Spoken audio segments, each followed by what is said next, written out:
لیکن میرے خیال میں کہ پروسیکیوشن کا وہاں موجود نہ ہونا ایک چیز واضح کرتا ہے کہ یہ جو کیس ہے اور اس میں جو الزامات لگائے گئے ہیں اس کے کوئی ٹھوس شواہد نہیں ہے. بالکل نہیں. اور میں زیادہ بات نہیں کرنا چاہ رہا کیونکہ یہ سارا Prejudice ہے معاملہ. عدالت کے سامنے آئے گا. تو آئی تھنک اتنا کہنا کافی ہے کہ اس کیس میں جیسے کہ ایڈوکیٹ میاں علی اشفاق نے بھی بعد میں میڈیا سے گفتگو کرتے ہوئے کہا کہ بڑی مشکلات پیش آئیں گی اور عدلیہ کی اور حکومت کی اور جو ساکھ ہے وہ شدید متاثر ہوگی اگر یہ کیس مزید آگے چلتا ہے. اچھا دوسری جانب جو ہمارا دوسرا ٹاپک ہے وہ آپ کو معلوم ہے سینئر جرنلسٹ جو نجم سیٹھی صاحب ان کا میں بھی ایک کلپ سن رہا تھا. وہ کہہ رہے تھے اور جو انہوں نے تمہید باندھی اپنے ایکسٹرو میں پروگرام کے وہ یہ کہہ رہے تھے کہ جو سہیل آفریدی صاحب ہیں ان کی ابھی تک ملاقات نہیں ہو سکی عمران خان صاحب سے. آپ کو معلوم ہے گزشتہ روز بھی چوتھی مرتبہ واپس گئے ہیں وہ بغیر ملاقات کیے. ان کے حوالے سے ایک یہ بھی جو ان کی باتوں سے مجھے تاثر ملا ہے کہ ایک خدشہ ہے کہ عمران خان صاحب لیٹ سے انہیں کہہ دیتے ہیں کہ آپ کال دے دیں نومبر میں 24 نومبر 25 نومبر 26 نومبر کو اسلام آباد آنے کی, تو شاید ان کو تو ٹیم کیا جا سکتا تھا جو ان کے پریڈیسیسر تھے علی امین گنڈا پور صاحب, یا انہیں شاید ان کے ساتھ ان کا ایک اچھا کارڈیل ریلیشن شپ تھا اداروں کا. جو موجودہ چیف منسٹر ہیں ان کو شاید ابھی تک وہ ٹیم نہیں کیا جا سکا یا ان کے ساتھ اچھے کارڈیل ریلیشن بلڈ نہیں ہو سکے. تو یہ خدشہ ہے کہ یہ شاید عمران خان صاحب جیسا حکم کریں گے ویسا ہی تعمیل بھی کر دیں گے اور یہاں پر آنے کا اعلان بھی کر دیں گے, جو کہ شاید اس کے بعد اس کو سمیٹنا بڑا مشکل ہو جائے گا. تو نجم سیٹھی صاحب تو یہ کہہ رہے ہیں کہ وہ بڑے ورڈ ہیں جس نہج پر یہ صورتحال پہنچ گئی ہے پاکستان تحریک انصاف اور اسٹیبلشمنٹ کے درمیان, اب کچھ بھی ہو سکتا ہے. اور انہوں نے 2 مرتبہ انگریزی کا یہ جملہ کہا کہ آئی ایم ورڈ, اور پھر یہ بھی انہوں نے کہا کہ اگر اب کی بار پاکستان تحریک انصاف کی جانب سے لاسٹ ٹائم والا ایڈونچر کیا جاتا ہے یعنی 26 نومبر کی طرح یہاں پر چڑھائی کی جاتی ہے تو شاید جو اس کا جواب آئے گا وہ اس سے زیادہ سخت ہوگا. دیکھیں عدیل صاحب, آپ دیکھ رہے ہیں اور ہم بھی اس بات کا مشاہدہ کر رہے ہیں آئے روز کہ کچھ اینکر اور صحافی حضرات جو ہیں وہ بٹوین دا لائنز ہمیشہ یہ تاثر دیتے ہیں کہ جو کچھ بھی پی ٹی آئی کر رہی ہے وہی ذمہ دار ہے ہر قسم کی صورتحال کی. اور نجم سیٹھی جیسے سینئر اینکر پرسن اور صحافی وہ بھی اپنی پریشانی کا اظہار تو کر دیتے ہیں مگر وہ یہ نہیں بتاتے کہ اگر خدا نخواستہ صورتحال خراب ہوگی بھی تو اس کا ذمہ دار کون ہوگا. نجم سیٹھی ہمیشہ یہی کہتے ہیں حالات خراب ہو جائیں گے, 26 نومبر سے زیادہ سخت جواب آئے گا اور میں بڑا پریشان ہوں, مگر وہ یہ نہیں بتاتے اپنی تمام تعلیم تجزیہ اور تربیت کی بنیاد پہ کہ بھائی یہ اس کا ذمہ دار کون ہوگا اگر حالات خراب ہوں گے. اور اگر نجم سیٹھی صاحب پریشان ہیں تو ان کی پریشانی کا ذمہ دار کیا عمران خان ہے یا اس کی پریشانی کا ذمہ دار اسٹیبلشمنٹ ہے یا شہباز شریف ہے, اس بارے میں وہ کوئی بات نہیں کرتے. تو ہمیشہ بٹوین دا لائنز وہ ملک کے لیے پریشان, وہ پتہ نہیں اب وہ ملک کے لیے پریشان ہیں کہ نہیں, لیکن ملک کے لیے پریشان جو شخص ہوتا ہے نجم سیٹھی کے لیول کا صحافی, اس کو ساتھ یہ بھی بتانا چاہیے کہ خدا نہ خواستہ اگر ملک کو کوئی نقصان ہوگا بھی تو اس کا کون ذمہ دار ہوگا. وہاں پہ آ کے نجم سیٹھی صاحب کے تجزیے بھی ناکام ہو جاتے ہیں. تو اس وقت بھی جو انہوں نے بات کی ہے وہ بنیادی طور پہ یہی کہنا چاہ رہے ہیں کہ اسٹیبلشمنٹ پیچھے نہیں ہٹنے والی, اسٹیبلشمنٹ ڈٹ گئی ہے, اسٹیبلشمنٹ تو بڑا سخت رد عمل دے گی, اسٹیبلشمنٹ جو ہے وہ اس کا کوئی قصور نہیں ہے, قصور ہے تو پی ٹی آئی کا ہے, قصور اگر ہوگا تو پی ٹی آئی کے کارکنوں کا ہوگا اگر وہ احتجاج کرتے ہیں, اگر وہ 26 نومبر کی پہلی برسی مناتے ہیں. تو یہ بٹوین دا لائنز آپ دیکھ لیں نجم سیٹھی اور چند دوسرے ایسے اینکر پرسن ہیں جو صرف یہ تاثر دیتے ہیں کہ بہت کچھ غلط ہونے جا رہا ہے, بڑا نقصان ہوگا, اور انڈائریکٹلی وہ لوگوں کو, سیاسی جماعتوں کو, کارکنوں کو ڈرا رہے ہوتے ہیں, دھمکا رہے ہوتے ہیں, انہیں بتا رہے ہوتے ہیں کہ باہر نہیں نکلنا ورنہ 26 نومبر سے کچھ زیادہ ہی ہو جائے گا. تو یہ میرے خیال میں اب دیکھیں نا کچھ دوسرے ایسے بھی صحافی ہیں ان کے کو اینکر رہے ہیں ماضی میں, جی انہی کے جو ان کو نیٹ پریکٹس کرواتے رہے ہیں, بعد میں خود بہت بڑے بیٹسمین بن گئے ہیں اب. تو وہ جو ہے نا منیب فاروق صاحب, اب اس میں نام چھپانے کی کیا ضرورت ہے, تو منیب فاروق صاحب نے جو ہے وہ پہلے بھی بڑی جو ہے ٹویٹیں کی اور پہلے انٹرویوز دیے, وہ بھی ہمیشہ اسٹیبلشمنٹ کی زبان بولتے ہیں. پچھلے دنوں انہوں نے کہیں کہا کہ پتہ نہیں کس کی اپوزیشن کی ایسی کی تیسی اور یہ نہیں ہوگا, مطلب بڑے وہ کہتے ہیں نا بنا ہے شاہ کے مصائب پھر ہے اتراتا. تو اب اس سے زیادہ میں کیا کہوں. یہ وہ پیراشوٹرز ہیں وگرنہ شہر میں غالب تیری آبرو. جن کا وگرنہ شہر میں غالب تیری آبرو کیا ہے. تو آپ کو تو پتہ ہے ایسے پیراشوٹرز کی کیا آبرو ہوتی ہے. وہ پبلک میں کہیں جا کے ذرا ان کو معلوم ہو جانا چاہیے کہ ان کی کیا آبرو ہے. بہرحال انہوں نے کہیں یہ کہا کہ اپوزیشن کی ایسی تیسی یا پتہ نہیں پی ٹی آئی کے بارے میں انہوں نے یہ بات کی, اس طرح کے الفاظ بھی استعمال کیے. تو یہ بھی ایک دھمکی کنوے کر رہے ہیں منیف فاروق صاحب بھی اپوزیشن کو, سیاسی جماعتوں کو, سیاسی کارکنوں کو. اور یہ بھی یہ ثابت کرنے کی کوشش کر رہے ہیں کہ اسٹیبلشمنٹ پیچھے نہیں ہٹنے والی, اسٹیبلشمنٹ لچک نہیں دکھا رہی. اور ابھی حال ہی میں منیف فاروق صاحب نے تو ایک نوٹیفکیشن بھی جاری کر دیا ہے جی, ابھی تقریباً آدھا گھنٹہ پہلے انہوں نے ٹویٹر کے اوپر انہوں نے اپنی طرف سے دستخط شدہ جو ہے نا سیکرٹری دفاع بن کے انہوں نے نوٹیفکیشن بھی جاری کر دیا. اور انہوں نے کہا ہے کہ یہ جو قانون پاس ہوا تھا مدت ملازمت میں توسیع کا, ان کی ٹویٹ سے یہ لگتا ہے کہ شاید اب کسی نوٹیفکیشن کی ضرورت نہیں ہے. سر وہ وکیل ہیں نا, وہ دیکھیں وہ تشریح کر رہے ہیں, بتا رہے ہیں, آپ کو سمجھا رہے ہیں کہ آپ جیسوں کو سمجھ نہیں آ رہی کہ بھائی دیکھیں اب ضرورت نہیں ہے نوٹیفیکیشن کی.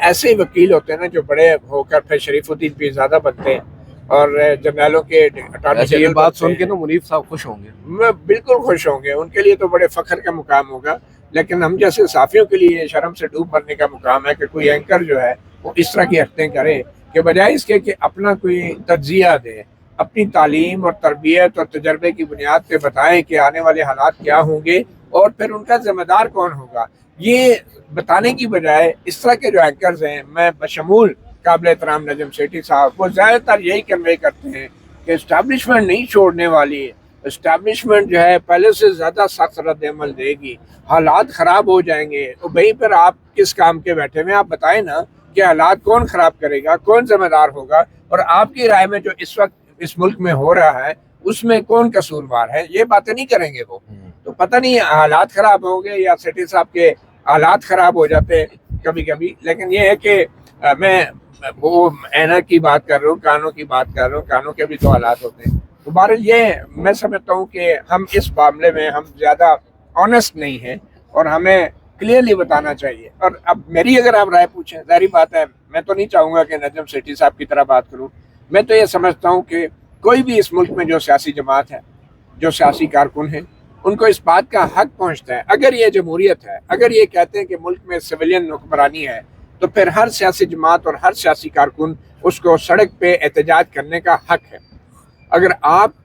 اینکر ہو کے, تجزیہ کار ہو کے آپ لوگوں کو ڈرائیں گے, دھمکائیں گے کہ آپ سڑک پہ نہیں نکل سکتے, 26 نومبر سے کچھ زیادہ ہو جائے گا, تو پھر اس کا مطلب ہے کہ آپ صحافی یا تجزیہ کار نہیں ہیں, آپ صرف ایک ڈسپیچ رائڈر ہیں, آپ ایک ڈاکیہ ہیں ہماری اسٹیبلشمنٹ کے, کہ جس کا کام صرف اور صرف اسٹیبلشمنٹ کا پیغام لوگوں کو پہنچانا ہے, ان کو ڈرانا ہے, ان کو دھمکانا ہے اور ان کو بتانا ہے کہ گھروں میں بیٹھ جائیں ورنہ باہر نکلیں گے تو آپ کو گولیاں ماری جائیں گی. یہ انڈائریکٹلی وہ یہی کہہ رہے ہیں کہ پہلے سے زیادہ سخت ریئیکشن آئے گا. یعنی پہلے اگر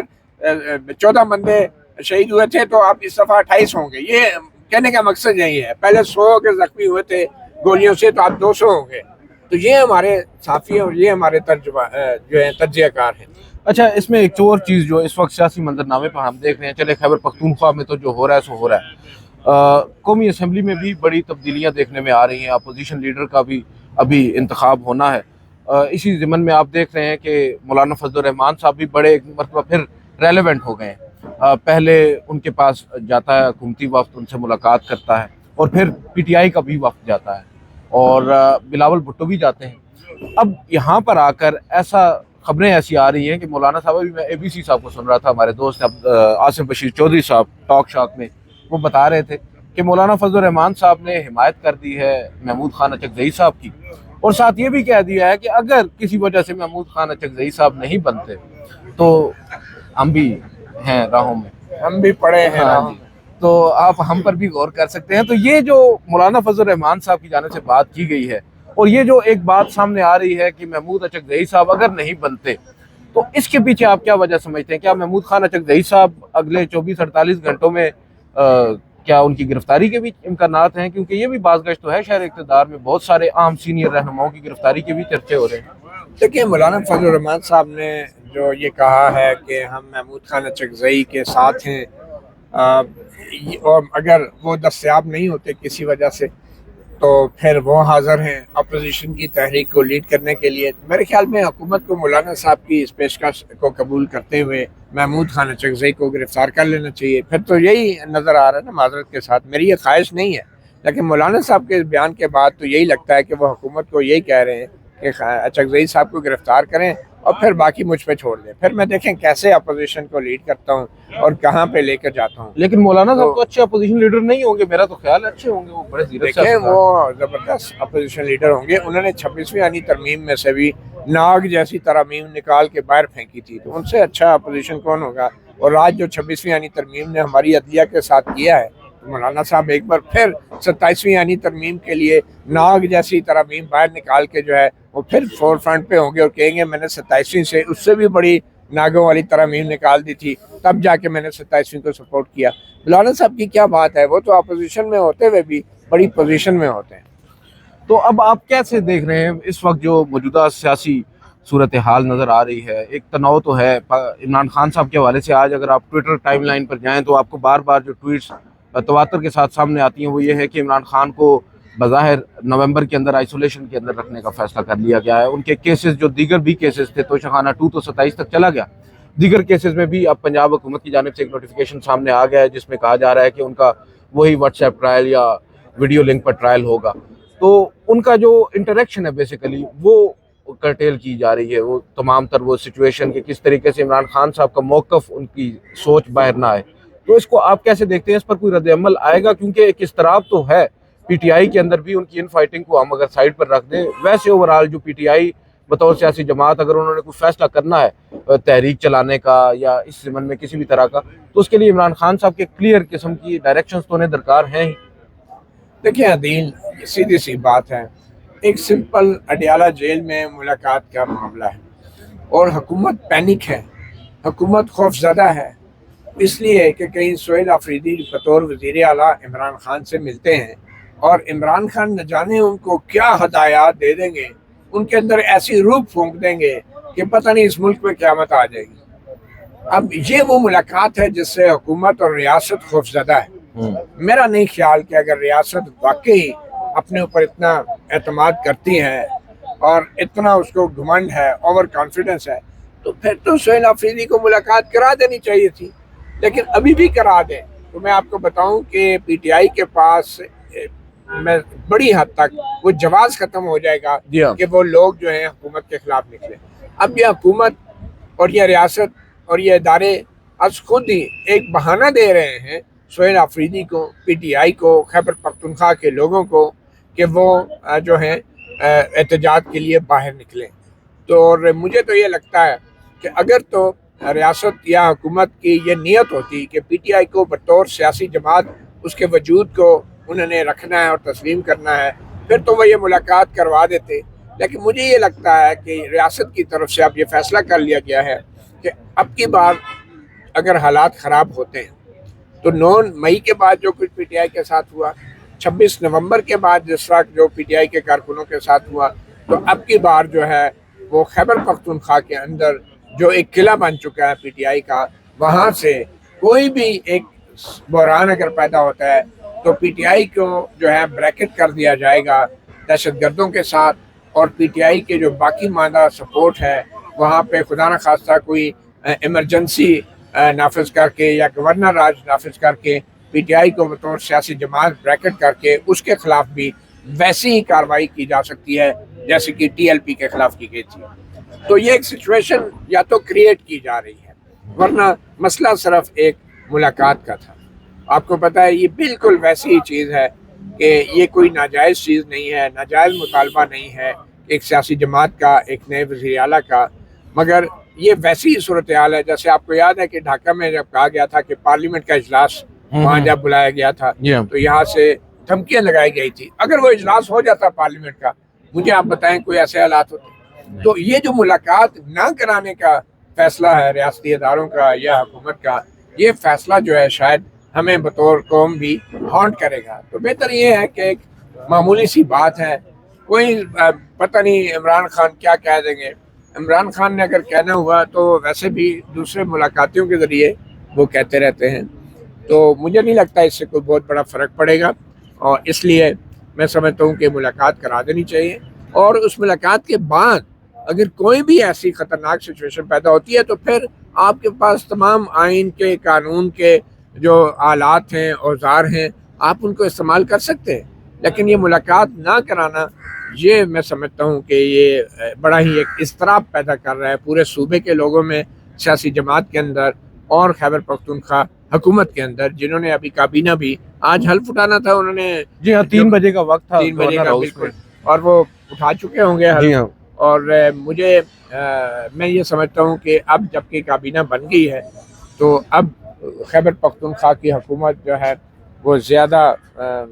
باصلاحیت ہو گئی ہے اس تمام سیاسی اقدامات کے لیے، کہ جن سیاسی اقدامات کی توقع صوبے کے اور پی ٹی آئی کے کارکن کر رہے ہیں، صوبے کے عوام بھی کر رہے ہیں، خاص طور پہ کہ جو یہ نومبر کا مہینہ ہے اور 26 نومبر ہے، اس پہ اپنا احتجاج کیسے ریکارڈ کرانا ہے۔ اور میں تو یہ سمجھتا ہوں کہ یہ احتجاج خیبر پختونخوا کے عوام جو ہیں، اگر سہیل آفریدی چاہیں تو اپنے صوبے کے اندر بھی اچھے طریقے سے ریکارڈ کروا سکتے ہیں۔ بالکل آپ کی بات درست ہے، لیکن دوسری جانب ایک چیز بڑی امپورٹنٹ ہے، جو انڈیا پاکستان کے درمیان کشیدگی ہوئی تھی، اس دوران بھی ایک موقع ملا تھا ہماری ریاست کو، ہمارے ان اداروں کو جو اس وقت نظام چلا رہے ہیں ملک کا، کہ ایک یونٹی وہ لے آئیں اور تمام سٹیک ہولڈرز کو ایک جگہ پر اکٹھا کریں۔ تاہم یہ موقع اب افغان کے ساتھ کشیدگی کے اوپر بھی ان کے پاس دستیاب تھا۔ بظاہر ایسا لگ رہا ہے کہ انٹینشنز وہی ہیں جن کی جانب مطیع اللہ جان صاحب اشارہ کر رہے ہیں، پاکستان تحریک انصاف کو فکس کرنا مقصد نظر آتا ہے۔ آج کے اس ولاگ سے اتنا ہی، مجھے مطیع اللہ جان صاحب کو اجازت دیجیے، اللہ حافظ۔ اللہ حافظ۔